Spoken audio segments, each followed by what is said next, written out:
Parsha 101, Haftarah 101. This week's Haftarah is for the Parsha of Emor. Emor speaks about a lot of different things. Part of it, a lot of the holidays are mentioned here. It also speaks about the role and the duties, etc., of the Kohanim, the priests, serving in the Beis Hamikdash, Mishkan, the Beis Hamikdash. This week's Haftarah comes from the book of Yechezkel, Ezekiel, and it mirrors this speaking about the Kohanim. Specifically, this prophecy was relayed over after the destruction of the second Beis Hamikdash. So after the second temple was destroyed, it was, of course, a time of great despondency. People were in exile. And yet, there is now this prophecy about the third temple, about what's going to be. So there's a few elements to that. Part of it is, of course, leading up to the destruction. And also during the time of the second temple, second Beis Hamikdash, it was not like the first one. Certain things, especially toward the end, didn't really align as well as they should have. One of that thing is that the whole priest class had become a little bit corrupt, and it wasn't necessarily those who deserved and those who should be serving correctly. Sometimes people could buy their way into office, which is not the way the priesthood works.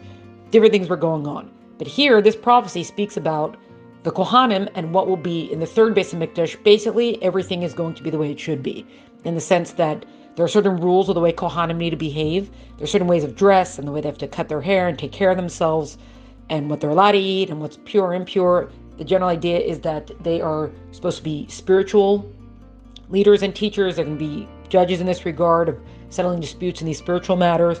This is all going to be in the third Beis Hamikdash. So this prophecy coming at this time is not just, hey, remember everything that was messed up toward the end of the second Beis Hamikdash, but it's like, let's look forward to the third Beis Hamikdash. Everything is going to be corrected.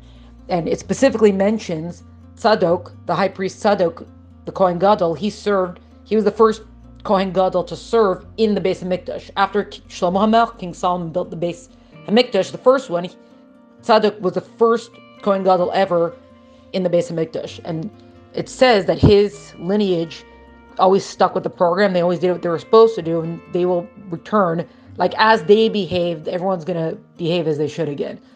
And just one thing that it's mentioned in this Haftarah is it talks about how Reishis Ariso Sechem, that's how the first is supposed to be for Kohanim, and it talks about Truma. There's certain tithings that go to the Kohen, the first is supposed to go to them, but also the first of your dough, which is the mitzvah of challah. But there's a general idea of giving the first, not the Kohen as God's representative, as those who serve, take care of the service. It's a matter of saying what is first, what is like most important to me, the top of my day. I start my day always with God, and that keeps me in mind throughout the day. That focuses me throughout the day to always remember what's first and what's my starting point. What is the point of all of it? And that is a general idea. That is what this Haftarah is about.